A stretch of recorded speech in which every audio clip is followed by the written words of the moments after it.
Okay, so today we are going to understand again certain rules relating to transfer of ownership of goods which are sent on approval or return basis. ठीक है, अब इसके बारे में I have already spoken to you.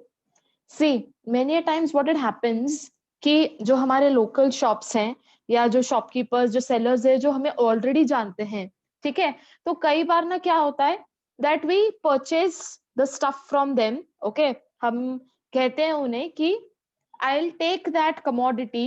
Okay, पसंद आती है तो रख लेंगे और अगर पसंद नहीं आती है तो रिटर्न कर लेंगे. करेक्ट, ऐसा होता है बहुत बार कि हम बिना पैसे दिए वो चीज को अपने घर पे लेके आते हैं. Okay, and suppose for whomever we are bringing, if the person likes it then we keep it. Correct, या अगर पसंद नहीं आता तो क्या करते हैं, जाके रिटर्न करके आते हैं. ठीक है, अब उसी से रिलेटेड हमें रूल्स पढ़ने हैं. ठीक है, तो अगर मैं कहूं that this seller sold me few goods, okay, and I am the buyer, तो मैं उनके शॉप से कुछ गुड्स लेके आई हूं. Now don't you think as a buyer I get two options. Okay, as a buyer I get two options. yes, I know we have to do the second point, but I've started my lecture with a new concept. वो भी हम कर लेंगे उसका. Don't worry about that. ठीक है, so as a buyer we have two options. कौन से two options हैं? either to accept the goods और either अगर goods पसंद नहीं आते हैं तो क्या कर लेंगे फिर हम, we will return them. correct, so this is something which is to be understood from the introductory part. जब हम टाइटल पढ़ते हैं that goods are sent on approval or on return basis. ठीक है, तो उसमें क्या होता है, बायर को दो ऑप्शंस मिलते हैं. ये लिख लो आप अपने बुक में, गिव द हेडिंग सेल और रिटर्न बेसिस. सेल और रिटर्न बेसिस, सेक्शन 24. सेल और return basis, section 24.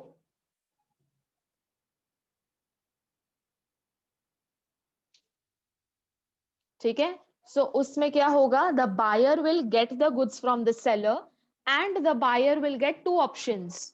So you can write here option number 1, that is either to accept the goods. ये ऑप्शन नंबर 2 क्या है, अगर goods पसंद नहीं आता है तो आप जाके उन्हें रिटर्न कर दो. Correct, these are the two options which are available to the buyer. अब इसके जो रूल्स हैं that we are going to study. अब इसमें बहुत सारे twisty examples हैं, and that is the reason just for this particular concept I will need the complete lecture for today, and that's the reason we are not studying this point 2. नहीं तो ये फिर आधा हो जाता. So today I'll be completing sale on approval basis. ठीक है, the second point is still pending from this part, तो इसको पेंडिंग रखो, ये भी हम कर लेंगे.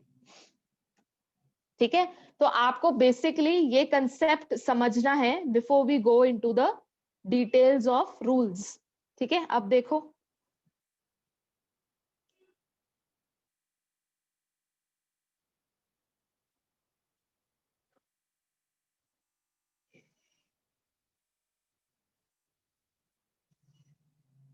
Okay, let's read the meaning यहां पर दिया है.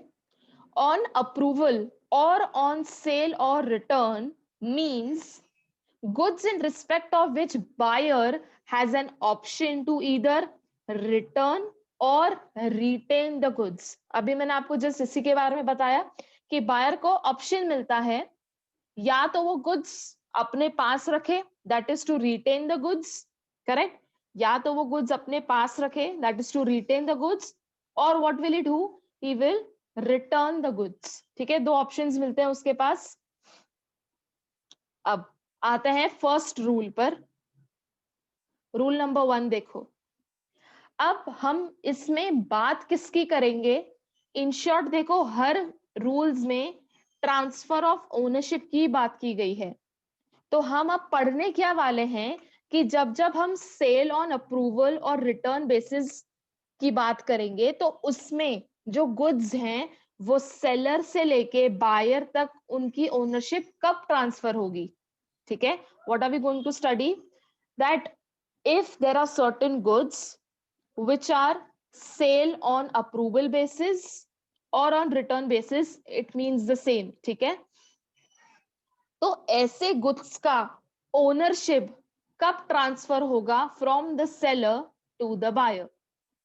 Okay, so we are going to study इसका ओनरशिप कब ट्रांसफर होगा। So in short you have to read 3 rules, उसके बाद आपको एक एग्जाम्पल से ये 3 केसेस को वापस से कनेक्ट किया है।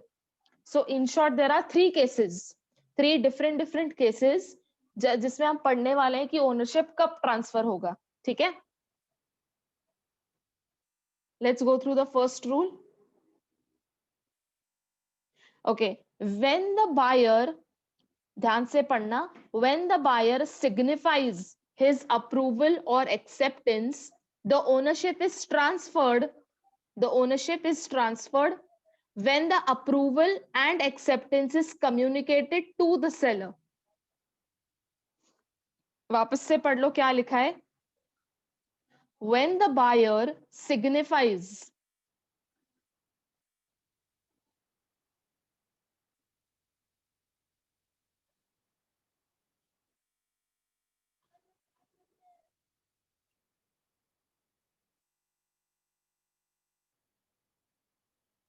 yes, so what is rule number 1? When the buyer signifies his approval or acceptance, ownership is transferred. When is the ownership transferred? Ownership is transferred when such approval or acceptance is finally communicated. Okay, see, technically होगा क्या, ऐसे पकड़ लो that I have bought the goods at my place, ठीक है। अब मुझे goods अच्छे लग रहे हैं तो मैं ऑप्शन चूज करती हूँ टू रिटेन द गुड्स, मतलब मैं रिटर्न नहीं करती हूँ, मैं अपने घर पर रिटेन करती हूँ। तो I will go and tell the seller कि वो जो गुड्स मैं उस दिन लेके गई थी ना, वो गुड्स मैं अपने पास ही रख रही हूँ। Okay, so I am retaining them, I will not return it to you, ठीक है। तो अब मैंने रिटेन कर लिए हैं तो आप ये पेमेंट ले लो मुझसे, ठीक है। So when I will communicate, what am I communicating, I am communicating my approval, I am communicating my acceptance. तो जब मैंने एक्सेप्टेंस कम्युनिकेट किया जाके और वो भी एक्सप्रेसली, तब माना जाएगा। So ownership is transferred when such approval और acceptance is communicated to the seller. तो जब मैं उनको स्पेसिफिकली जाके बताऊंगी, when I will go and tell them specifically that I am accepting the goods, that I am retaining the goods with myself, and I have no will to return them. Okay, तो मैं उन्हें जाके expressly बता रही हूँ। तो जब मैं उन्हें जाके बताऊंगी उस वक्त पर ownership will be transferred to me, क्योंकि देखो यहाँ पर सिंपल कट दिया हुआ है that when the buyer signifies his approval, the ownership is transferred when the approval is communicated. यहाँ पर word communicated important है, communicated to the seller. तो कर कौन रहा है communicate? Buyer. So buyer is communicating to the seller, and what is he communicating? He is communicating that he accepts the goods, or also he is saying that he is satisfied with the goods and hence he is not returning them. That means he is retaining them. ठीक है, so this is rule number 1 कि rule number 1 में ownership कब transfer होगा, जब वो expressly जाके seller को बताएगा, ठीक है, कि मैं गुड्स को एक्सेप्ट कर रहा हूं। ये हो गया rule number 1, this is a very common one, ठीक है। अब रूल नंबर 2 देखो, when the buyer does some act, ये इंपॉर्टेंट है, when the buyer does some act, okay, the transfer takes place when the act is done. अच्छा, अब बात करेंगे एक्ट के बारे में। अब सुनो, अब ये है सेलर, मैं सेलर से गुड्स कुछ लेके आई हूं अपने घर पे, ओके, और मैंने सेलर को क्या कहा है कि अगर मुझे गुड्स पसंद आते हैं सो आई विल रिटेन देम, अगर गुड्स पसंद नहीं आते तो मैं रिटर्न कर लूंगी, सिंपल सी बात है, ठीक है। अब मैं हूं बायर, मैं अपने घर पे गुड्स लेके आई हूं। अब मैं क्या करती हूं, मैं ये गुड्स को अपने नेबर को सेल कर देती हूँ, What do I do? I sell the goods to my neighbor. इसे कहते हैं act. इसे कहते हैं act. Act तो कुछ भी हो सकता है. So in short, as a buyer, what am I doing? I am reselling them to my neighbor.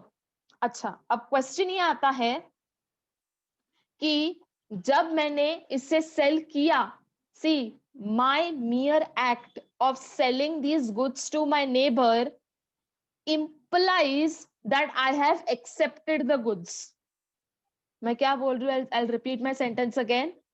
By the mere act of selling these goods to my neighbor implies, okay, implies that I have wholeheartedly accepted the goods.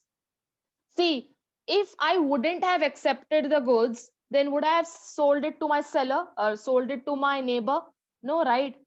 First, I have accepted them. Then only I will sell it to my neighbor. तो supposedly आज मैंने अपने neighbor को sell कर लिया, तो कल जाके इससे पेमेंट कौन करेगा? मैं ही जाके इसे पेमेंट करूंगी, right? So I will have to pay the seller, उसमें कोई डाउट नहीं है. बट यहां पर परचेस करने से भी पहले मैंने क्या कर दिया? उसे नेबर को सेल कर दिया. Even before purchasing it I have sold it to my neighbour. और फिर बाद में जाके of course I will go and pay the seller. So that's out of doubt. तो इसे कहते हैं एक्ट करना. या अगर मैं सेल की बात ना करके मैं इसे पकड़ लेती हूं कि मैंने अपने नेबर को जाके I have pledged him, pledge कर लिया है. प्लेज का क्या मतलब होता है? मतलब ऐसा मान लो कि मैंने नेबर से कुछ लोन लिया है और वो लोन के बदले एज अ सिक्योरिटी मैं वो जाके अपने गुड्स प्लेज कर लेती हूँ. हम हिंदी में कहते हैं राइट, गिरवी रखना. तो मैंने जाके अपने वो जो गुड्स में लेके आई थी from the seller, I go to my neighbor and I pledge those goods because I have taken a loan amount from my neighbor. तो जो goods हैं they are acting as security. तो या तो मैंने अपने नेबर को सेल कर दिए, या तो मैंने उसे प्लेज कर लिया, या तो मैंने कुछ ऐसा किया. तो इसे क्या कहते हैं? एक्ट परफॉर्म करना. So as a buyer what am I doing? I am giving it further. And how am I giving it further? Either by selling it or either by pledging it. ठीक है, ये major 2 options होते हैं. ठीक है, अब देखो वापस से पढ़ लेते हैं. Now I hope you have understood the meaning of act. Act का समझना इंपॉर्टेंट है. So we were on rule 2, correct? अच्छा, वापस से पढ़ लेते हैं. When the buyer does some act, the transfer takes place when the act is done. मतलब क्या? आज मैं सेलर से गुड्स लेके आई हूं, ठीक है, मैं हूं बायर. अब before even purchasing those goods I further sell it to my neighbour. Okay, ये एग्जांपल लिया था अभी हमने. मैंने क्या कर लिया? मैंने सेल कर लिया. इसको क्या कहेंगे? Act, correct? तो जिस वक्त मैंने सेल कर दिया उस वक्त क्या मानेंगे? कि ownership has been transferred to me and who am I? I am the buyer. तो सेंटेंस में क्या लिखा है? That transfer takes place when the act is done. तो जैसे ही मैंने वो गुड्स को उठा के अपने नेबर को सेल कर दिए, उस वक्त ऐसा माना जाएगा that ownership has been transferred from the seller to the buyer. Has everybody understood it? Now do one thing, copy rule number 2. ये rule number 2 का जो line है ये copy कर लो. When the buyer does some act, copy this down and उसके बाद ये example लिख लो. You have to copy this particular rule number 2.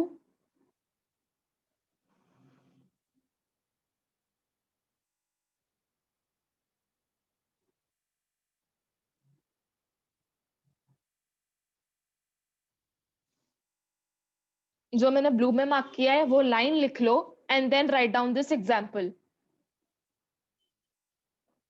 जो सेलर, बायर, नेबर ये मैंने बनाया है, ये ड्राइंग जो है ये आप बना लो.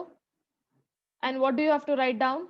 That when the buyer sells those goods to his neighbour, उस वक्त ऐसा माना जाएगा that ownership has been transferred from the seller to the buyer.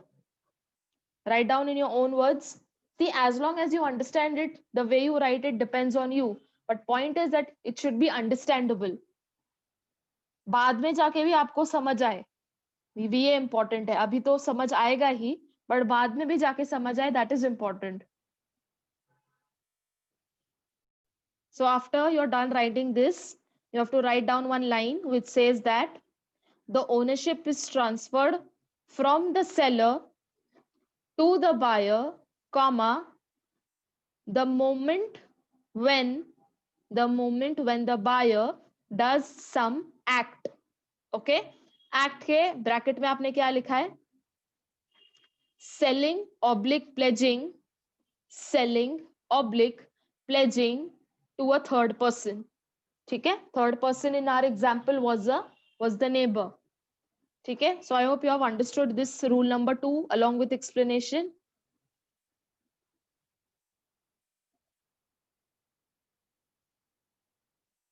Now let us go through rule number 3. Okay, अब ये easy है ये वाला, देखो क्या लिखा है? when the buyer fails to return the goods, क्या लिखा है? he fails to return the goods. ठीक है, आगे देखो, if the time of return is fixed, the transfer of goods takes place on the expiry of the fixed time. तो हम इसको भी highlight कर लेते हैं, the transfer of goods takes place on the expiry of the fixed time. अब सुनो, ये first sentence को पढ़ के we will create one example. तो supposedly ऐसा मान लो कि ये seller है, इसने मुझे goods दिए हैं, ठीक है, I am the buyer.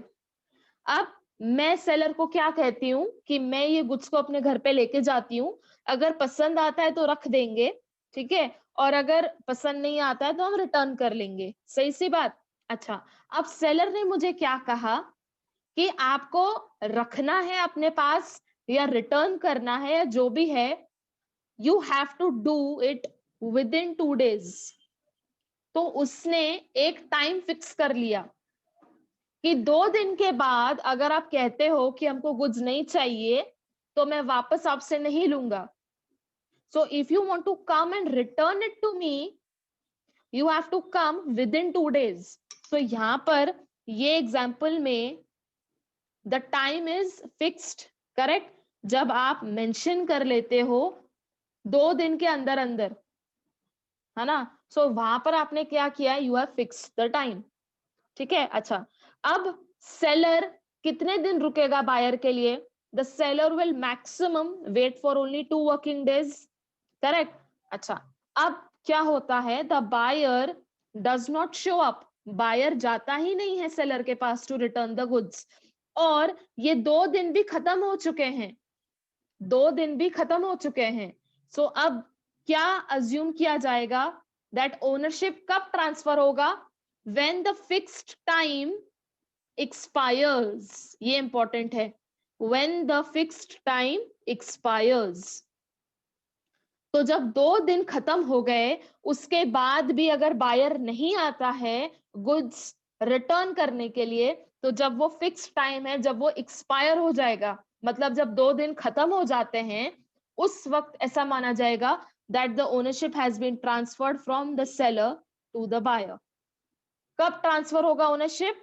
On the expiry of the fixed time. तो ओनरशिप कब ट्रांसफर होगा? On expiry, I will write down,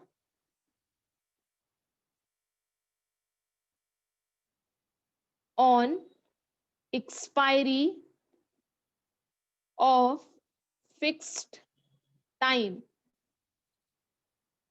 ठीक है, तो जब हमारा फिक्स टाइम खत्म हो जाता है तब ऐसा माना जाएगा that ownership has been lawfully transferred from the seller to the buyer. Correct? Again, you have to do the same thing. जो रूल नंबर 2 का फर्स्ट सेंटेंस है उसे कॉपी कर लो. I'll just erase this part out.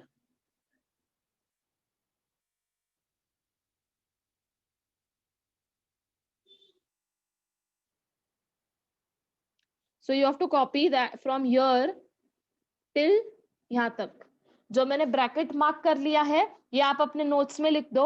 Give the heading rule number 3 and write down the first sentence जितना मैंने mark किया है उसके बाद ये एग्जाम्पल लिख लो, that on the expiry of fix time, तो यहाँ पर फिक्स टाइम कितना था, 2 days, करेक्ट। तो जब 2 दिन एक्सपायर हो जाएंगे, लैप्स हो जाएंगे, खत्म हो जाएंगे, उस वक्त ऐसा माना जाएगा that ownership has been transferred from seller to buyer. ठीक है, फटाफट कॉपी कर लो इसे। Okay, now let's read the second half of this sentence of rule number 3. First half अभी हमारा हो चुका है, ठीक है। सेकेंड हाफ देखते हैं, उसके बाद एंड भी लिखा हुआ है। And if the time of return of goods,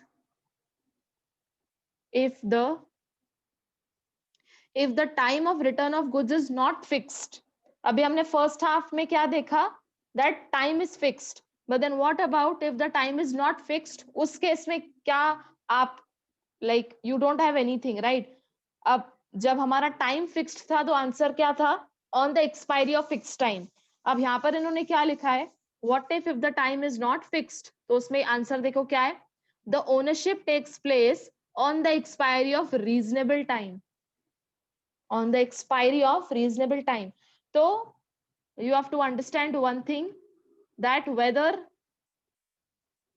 if we are talking about time, if it is fixed, अगर टाइम फिक्स्ड है तो ओनरशिप कब ट्रांसफर होगा, ownership is transferred on the expiry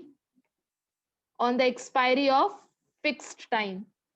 और अगर टाइम फिक्स्ड नहीं है, नॉट फिक्स्ड, तो ओनरशिप कब ट्रांसफर होगी, when will the ownership be transferred, on expiry of what time, expiry of reasonable time, on the expiry of reasonable time। और यहां पर क्या है, on the expiry of fixed time। अच्छा, अब reasonable time क्या होता है, this will vary from case to case। इसका आपको definition नहीं पढ़ना, you don't have to go into the details of what is reasonable time। ठीक है, ये भी एक चार्ट बना लो। रूल नंबर 3 आपने जहां पर लिखा है, leave a line and then write down this, give the heading time and then make 2 arrows, write down fixed और सेकंड एरो में लिखो not fixed.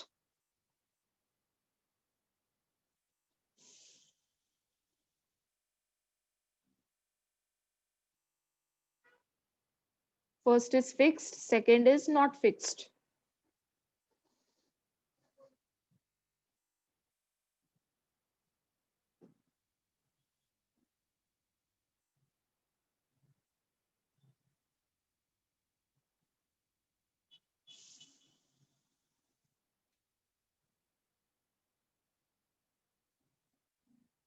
Okay, so these were the 3 rules of sale on approval basis or return basis. Now we'll understand the example. देखो, Mr. A delivered some jewelry to Mr. B on sale or return basis। अब ऐसे case laws आते हैं question में, ठीक है। आगे देखो क्या लिखा है, विदाउट स्पेसिफाइंग एनी टाइम, मतलब यहाँ पर टाइम फिक्स्ड नहीं था, ठीक है, without specifying any time for its return. ठीक है, आगे देखो, the legal position in each of the following cases will be as follows। तो आपको इतना एग्जाम्पल में से आपको क्या क्या फैक्ट्स समझ आते हैं, we'll write down that। यहां पर है Mr A who is the seller, ठीक है, A is the seller and B of course is the buyer। Okay, तो मिस्टर ए ने क्या किया है, he has delivered some jewelry। Okay, ये है ज्वेलरी, ठीक है, वॉट एवर इट इज। अब यहां पर ए ने उसे कोई भी टाइम स्पेसिफाई करके नहीं बताया है कि अगर आपको रिटर्न करना है so you have to come within 2 days or within 1 week or within say 2 weeks।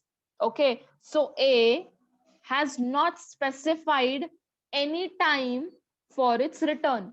ये है फैक्ट्स ऑफ द केस, ठीक है। अब we will read point number 1। Point 1 देखो, अब हमको इससे प्लेनली समझना है, ठीक है। पॉइंट 1 में देखो क्या लिखा है, आगे क्या हुआ।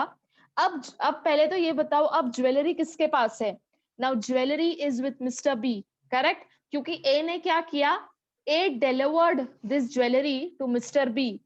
तो अब ज्वेलरी का पोजेशन किसके पास है, it is in the custody of mister B, correct. आगे देखो क्या लिखा है, फर्स्ट केस में it is saying if mister B pledges the jewellery to mister C, मतलब क्या, यहां पर उसने क्या किया है, he has committed some act right, हमने रूल 2 में पढ़ा था, either selling or pledging it to a third person, right, आपने नोटबुक में भी लिखा है। So we'll write down this as well, कि मिस्टर बी ने क्या किया है, मिस्टर बी ने प्लेज किया है टू मिस्टर सी। प्लेज क्या किया है, जो ज्वेलरी उसके पास है ना, उसने मिस्टर सी को प्लेज कर दी है वो ज्वेलरी, ठीक है। अब आगे देखो क्या लिखा है, just you have to understand line by line, ठीक है, घाई नहीं करनी है। अब आगे देखो, अब ये कंक्लूजन है, Mr A can recover the price of jewellery from mister B because ownership कब ट्रांसफर हुई थी इस केस में, अभी आप ही सोच के बताओ, even without further reading it. हमने रूल 2 में क्या पढ़ा, दैट जब ये बायर फर्दर एक्ट करता है ऑफ ईदर सेलिंग इट और of either pledging it, so when will the ownership be transferred from the seller to the buyer, when the buyer has committed some act of either selling it or either pledging it। तो यहां पर buyer ने क्या किया है, buyer ने किसी third person को प्लेज कर लिया है। So when will the ownership be transferred to the buyer, the moment when he pledges it, ठीक है। तो यहां पर ऑलरेडी ओनरशिप चली गई है बायर के पास, क्यों, क्योंकि बायर ने कोई ऐसा एक्ट किया है, कौन सा एक्ट किया है, of pledging the jewellery with mister C. So यहां पर एंड में ये लोग क्या बोल रहे हैं, if you read this line specifically, Mr A can recover the price of jewellery from mister B. देखो, अब ओनरशिप तो चली गई है ना मिस्टर बी के पास, ownership is already now with mister B. So in short what are they saying now, कि now A can recover the price of jewellery from mister B. Who is A is the seller. तो seller अगर ownership transfer करेगा B को, ठीक है, तो वो उससे पैसे भी तो एक्सपेक्ट करेगा ना, right, this is how a sale transaction is completed. So यहां पर what are they saying, A can recover the price of jewellery from mister B, ठीक है। बिकॉज अब आपको यहां पर फर्दर एक रीजन भी दिया है, द रीजन इज क्यों रिकवर कर सकता है, because ownership is passed from B to Mr. B, sorry, as Mr. B has adopted the transaction of pledging the jewelry with Mr. C. However, अब ये सबसे इंपॉर्टेंट है, however, A cannot recover the jewelry from Mr. C. मतलब क्या, एक बार वापस से हम लिख लेते हैं यहां पर, A ने पहले ज्वेलरी डिलीवर की थी B को, करेक्ट, B ने क्या किया था, वो ज्वेलरी का C को प्लेज कर लिया था, ठीक है। तो अब एंड में ये लोग क्या बोल रहे हैं कि ए बी से पैसे मांग लेगा, करेक्ट, ये तो आपको भी पता है, why, because the ownership has been transferred to B, because the ownership is transferred to mister B, ownership चली गई है बी के पास, तो ए क्या एक्सपेक्ट करेगा, return, right, A will expect the price in return. तो ए पैसे किससे मांगेगा, A will ask for money from mister B. Last में क्या बोला है, however A can not recover the jewellery from, मतलब ये ए सी से ज्वेलरी नहीं मांग सकता है, ए क्या कर सकता है, ए बी से पैसे मांग सकता है, पर ए सी से ज्वेलरी नहीं मांग सकता है। So this is what you have to understand in the first simple case, जहां पर बायर ने खरीदने से पहले ही सी को प्लेज कर लिया। तो अब प्लेज कर लिया तो मतलब ओनरशिप ट्रांसफर हो गई बी को, correct. So now they have told you two things about mister A, which are the two things, first is that he can recover the price from Mr. B, he can recover the price from Mr. B, however he cannot recover the jewelry from Mr. C। ये आपको अगर समझ आता है then only you will be able to solve the further cases. So quickly, what you will do right now, give the heading example 1 लिख लो and copy this down. ये वाले पहले आप ड्राइंग बना लो जो मैंने ऊपर बनाया है, and then I'll dictate few sentences, तो आपको और आसान हो जाएगा. Quickly make this diagram. A is the seller, B is the buyer. तो B ने क्या कर लिया? B has pledged the jewelry. मैं वापस से लिख लेती हूँ यहाँ पर. ये A ने इसे ज्वेलरी डिलीवर की and B has pledged this jewelry to Mr. C. At least make this short diagram under the heading of example. And I'll dictate you few sentences. यहां तक ये पहले ये बताओ, ये स्ट्रक्चर है जो किसी को समझा नहीं है?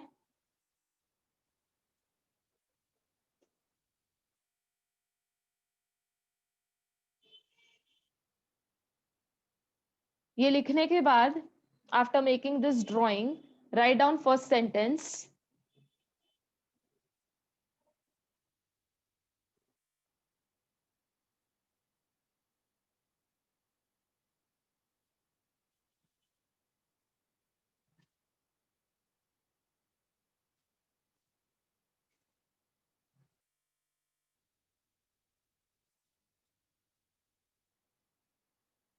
The ownership is transferred.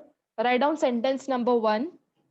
या बेसिकली ऐसा भी लिख सकते हो, analysis of the above example, ऐसा हेडिंग दे दो and then write down the sentences which I dictate. Heading दे दो analysis of the above example, analysis of the above example. ठीक है, now write down.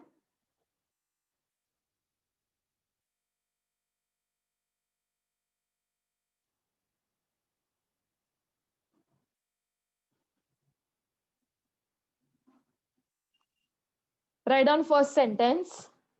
The ownership is transferred. The ownership is transferred from Mr. A to Mr. B. The ownership is transferred. The ownership is transferred from Mr. A to Mr. B when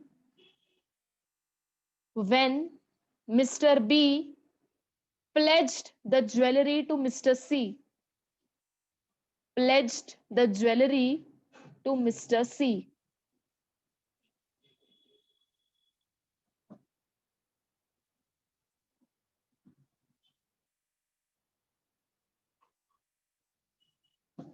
What have you written the first sentence?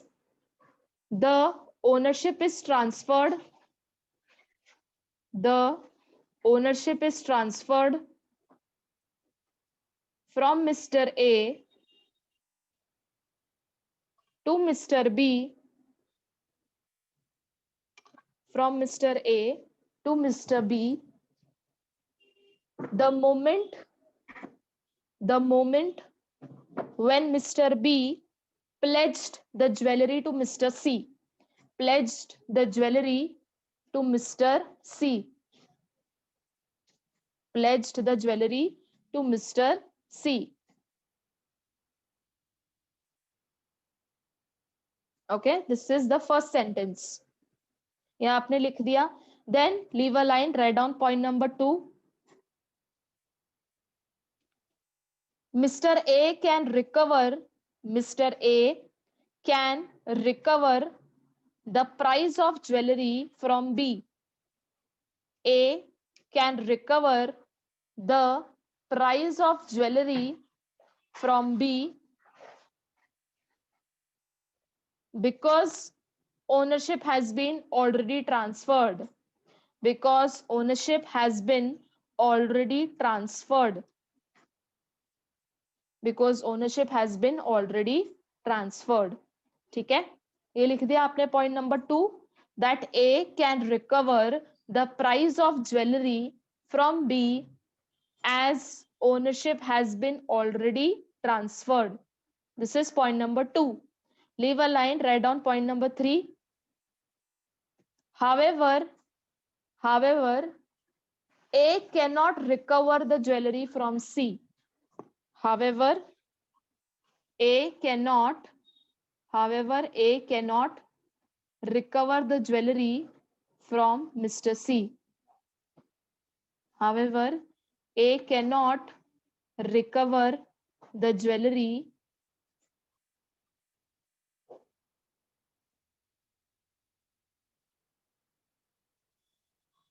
However, A cannot recover the jewelry from Mr. C.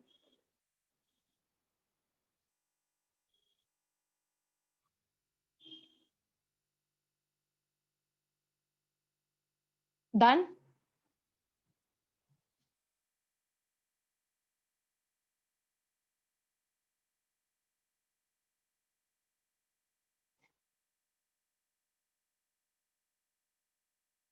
A cannot recover the jewelry from Mr.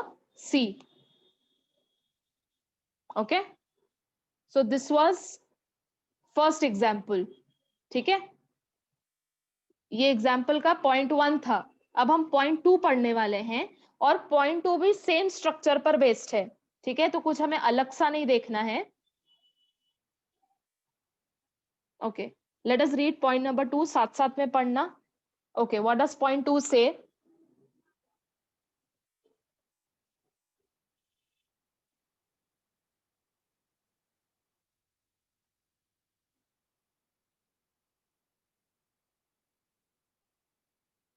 देखो क्या लिखा है. If mister A makes it clear, A कौन है? Seller, correct. If mister A makes it clear that goods are to remain his property until paid for, मतलब क्या? अब इसका अंडरस्टैंड द इंटरप्रिटेशन. अब यहां पर हमने जो फर्स्ट एग्जांपल देखा, इसमें क्या हुआ था? बी परचेस करने से पहले उसने सी को प्लेज कर लिया, right? So when he pledged the jewellery to mister C, क्या बी के पास ओनरशिप था तब? नहीं, ओनरशिप बाद में आया. So when he pledged the jewellery to mister C, at that time he got the ownership, correct. उसके पहले ओनरशिप था क्या? नहीं. तो यहां पर सेकेंड पॉइंट में लोग क्या कह रहे हैं? that at times it may happen that A makes it clear to B. What is he making clear to B? That Mr. B, supposedly A ऐसा कहेगा B से, that B, you cannot further sell it or pledge it until first you are a complete owner. मतलब A ने कहीं ना कहीं B के ऊपर एक रिस्ट्रिक्शन रख दिया that जब तक you do not purchase the jewelry from me by giving me the payment, तब तक further sell मत करना या further pledge मत करना. So A is restricting B. Restriction कब तक है? जब तक B कंप्लीट ओनर नहीं बन जाता. एक बार वो ओनर बन जाता है तो वो सेल भी कर सकता है, प्लेज भी कर सकता है, कुछ भी कर सकता है. बट जब तक वो ओनर नहीं बनता है, A ने उसके ऊपर एक रिस्ट्रिक्शन रख दिया है that do not further pledge it. ठीक है, तो अब हम उसके केस में पढ़ने वाले हैं कि क्या होगा फिर. देखो, if Mr. A makes it clear that goods are to remain his property until paid for, मतलब क्या? वो B को क्या कहेगा? that keep this jewelry with you but do not further sell it, do not further pledge it. ठीक है, अब आगे देखो क्या लिखा है. before Mr. B pays the price, he pledges the jewelry with Mr. C. मतलब क्या? मना करने के बाद भी अगर, क्या कह रहे हैं ये, अगर ए ने बी के ऊपर एक रिस्ट्रिक्शन लगा दिया कि फर्दर सेल मत करना, फर्दर प्लेज मत करना, so on and so fourth, even after keeping such a restriction, अगर बी प्लेज करता है मिस्टर सी को, okay, even after keeping such a restriction, even after that अगर बी प्लेज करता है सी को, तो अब उस केस में क्या होगा, हमें वो पढ़ना है. ठीक है, that even after keeping a bar of not doing something, B ने एग्जैक्टली वही किया है जो उसे नहीं करना चाहिए था, करेक्ट. ए ने उसे रोका था ये करने से, but still he pledged it with mister C. तो अगर ऐसा कोई स्ट्रक्चर आ जाता है, उस केस में क्या करना है, उस केस का कंक्लूजन क्या होगा, we will be studying right now. ठीक है, so I just erase this out. Okay, अब स्टार्टिंग से पढ़ते हैं क्या लिखा है इन्होंने। If mister A makes it clear that goods are to remain his property मतलब क्या, कि वो बी के पास ही रहेंगे, B you can not further sell it, okay, until paid for. देखो यहाँ पर फॉर एवर रिस्ट्रिक्शन नहीं है, टेम्पररी रिस्ट्रिक्शन है, ठीक है। नाउ हुआ क्या बाद में, before B pays the price he pledges the jewellery with mister C, ठीक है, मना करने के बाद भी उसने सी के पास ज्वेलरी प्लेज कर दी। अब आगे देखो क्या हुआ हियर। अब यहाँ पर आते हैं, कुछ राइट्स की बात की गई है यहाँ पर, तो मैं यहाँ पर लिख देती हूँ ए बी, और बी ने मना करने के बाद भी सी को प्लेज कर लिया, ठीक है। So A delivered the jewellery to B and also kept a restriction, ये उसने रिस्ट्रिक्शन लगा दिया कि बी फर्दर प्लेज मत करना, पर रिस्ट्रिक्शन के बावजूद B has pledged the jewellery with mister C. अब आते हैं कुछ राइट्स, अब यहां से हमें पढ़ना है क्या लिखा है here. A can recover the jewellery from mister C, क्या लिखा है इस केस में जहां पर ए ने मना किया था बी को कि प्लेज मत करना, अगर फिर भी वो प्लेज करता है तो यहाँ पर कंक्लूजन पॉइंट क्या होता है in this case, A can recover the jewellery from mister C, मतलब सी को ना चाहते हुए भी ए को ज्वेलरी वापस से देनी पड़ेगी। तो आप ट्रांजैक्शन का स्ट्रक्चर समझो, पहले ए ने बी को ज्वेलरी दी, फिर बी ने सी को ज्वेलरी दी, ओके। अब इससे हुआ क्या, जो रिस्ट्रिक्शन रखा था ए ने वो बी ने फॉलो नहीं किया, बी ने वो jewellery as it is C को प्लेज कर दी। तो कंक्लूजन पॉइंट क्या होता है, that in this case A can recover the jewellery from C, A can recover the jewellery from C, मतलब ए सी से वो ज्वेलरी वापस ले लेगा, और फाइनली ज्वेलरी घूम फिर के किसके पास आ जाती है, ए के पास आ जाती है। ये समझना इंपॉर्टेंट है, क्योंकि देखो आगे रीजन क्या दिया हुआ है, ए क्यों रिकवर कर सकता है, because the pledge was not valid, ये इंपॉर्टेंट है आपका लिखना, because the pledge was not valid as the ownership was not transfer to B, B के पास 100% प्रॉपर्टी आ गई थी क्या, नहीं, क्या उसने पे किया था, नहीं। देखो यहां पर आपको ऊपर फैक्ट्स दिए हैं that before Mr B pays the price, उसने आगे सी को प्लेज कर दिया, ओके। तो अब पहले ए ने ज्वेलरी दी बी को, फिर बी ने रिस्ट्रिक्शन लगाने के बावजूद सी को ज्वेलरी दे दी, एंड देन लास्ट में A has the remedy to recover the jewellery from C. तो अब घूम फिर कर फाइनली ज्वेलरी किसके पास आ जाती है, ए के पास आ जाती है। तो जहां पर इसमें सीखने वाली बात कौन सी है, that where you put a restriction of not further selling it, of not further pledging it, and even if this person does it, तो जिसके पास ज्वेलरी आई है आप उससे वापस रिकवर कर सकते हो। This is the remedy for mister A, ठीक है, A can recover the jewellery from mister C. This is the second example, okay. Now let us quickly go through the last one, last वाला काफी easy है, देख लेते हैं, okay. Let us read the third point. अब देखो क्या लिखा है, वापस इन्हीं लोगों की बात की गई है, ए और बी की, ठीक है। क्या लिखा है, if mister B neither accepts it nor rejects it within a month. अच्छा, अब आपको एग्जाम्पल में क्या लिखा था, दैट ए ने ज्वेलरी दी थी बी को without specifying any time, correct. तो क्या यहाँ पर टाइम फिक्स्ड था, नहीं। तो यहाँ पर थर्ड में क्या कह रहे हैं कि बी ने एक्सेप्ट भी नहीं की ना ही रिजेक्ट किया within a month, and after a month, ये इंपॉर्टेंट है, आफ्टर अ मंथ और burglary takes place in Mr B's house, मतलब बी के घर पर चोरी हो गई। कब चोरी हुई थी, 1 महीने के बाद।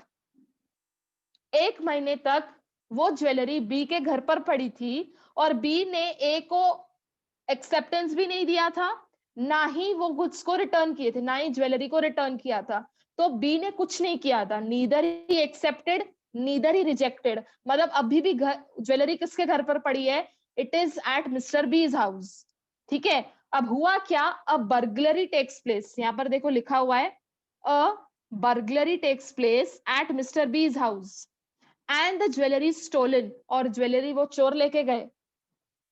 Here, अब यहां पर आती है रेमेडी वाली बात. क्या लिखा है? Here A can sue B for price of jewelry because a reasonable period has already expired. तो हमने इसके पहले एक चार्ट बनाया था टाइम वाला, जिसमें टाइम फिक्स्ड होता है और जिसमें टाइम फिक्स नहीं होता है. तो जब टाइम फिक्स्ड नहीं होता है तो हम कौन से टाइम को कंसिडर करते हैं? Reasonable time. करेक्ट. तो यहां पर ज्वेलरी आपके पास कितने समय तक पड़ी थी? 1 month, and 1 month can be considered as a reasonable period. Correct. तो एक महीने के बाद अगर भी रिजेक्ट भी नहीं करता है, एक्सेप्ट भी नहीं करता है, और अगर उसके घर पे चोरी हो जाती है और jewellery, you know, the thieves take that jewellery, so उस केस में ए क्या करेगा? एक चुप बैठेगा क्या कि हाँ ठीक है, बी के घर पे भी चोरी हो गई तो ठीक है, जाने देते हैं. A will not do so, right, because A is the seller. So remedy क्या बताई है? That A can sue B in the court of law for price. तो मतलब अब बी को वो ज्वेलरी का प्राइस ए को देना ही पड़ेगा. तो बी को ज्वेलरी का प्राइस भी देना पड़ेगा, और बी के पास ज्वेलरी है भी नहीं क्योंकि ज्वेलरी तो चोर लेके गए. ठीक है. तो अगर बी एक्सेप्ट करता या रिटर्न करता, so he would have been in benefits. ठीक है. अगर रिटर्न कर लेता तो ज्वेलरी उसके पास होती ही नहीं, तो चोरी भी नहीं होती. करेक्ट. तो यहां पर एक महीने के लिए ज्वेलरी बी के घर पर ही पड़ी थी. ठीक है. उसने ना ही रिजेक्ट किया ना ही एक्सेप्ट किया. So 1 month can be considered as a reasonable time. तो जहां पर टाइम फिक्स्ड नहीं होता है तो उस केस में ओनरशिप कब ट्रांसफर होगी? After the expiry of reasonable time. Correct. You have already written down in your notes. So यहां पर एक महीना बीत गया है. देखो यहां पर क्या लिखा है? After a month. Correct. What is it written over your? After a month. मतलब यहां पर हम कंसिडर कर सकते हैं कि रीजनेबल टाइम भी एक्सपायर हो चुका है. Correct. A burglary takes place, मतलब वो गुड्स चोरी हो गए, jewellery stolen. So in such case ownership has been transferred to mister B. तो यहां पर रीजनेबल टाइम एक्सपायर हो चुका है. सो ए से बी तक ओनरशिप ट्रांसफर हो चुकी है ऑलरेडी. अब बी के घर पे चोरी हो जाए या बी खुद से जाके वो ज्वेलरी को कुछ भी कर ले, B has to pay the price of jewellery to mister A. ठीक है. So that is the conclusion point of this, कि after the expiry of reasonable time the ownership gets transferred from the seller to the buyer, and in this case the buyer has to pay the price. अगर buyer price pay नहीं करता है, so seller can sue the buyer in the court of law. ठीक है. So these are the 3 different cases of sale or return basis. आज ये एक बार फिर से पढ़ लेना. Okay. Also if you want you can watch the lecture again because थोड़ा सा हेवी था आज का concept. That's the reason I just took this concept for the day. ठीक है. रीड द 3 पॉइंट्स, वापस से एग्जाम्पल पढ़ो और फिर एग्जाम्पल के नीचे जो 3 पॉइंट्स है उसको वापस से रीड करना. ठीक है. The more you write down in your books the more it is beneficial for all. ठीक है.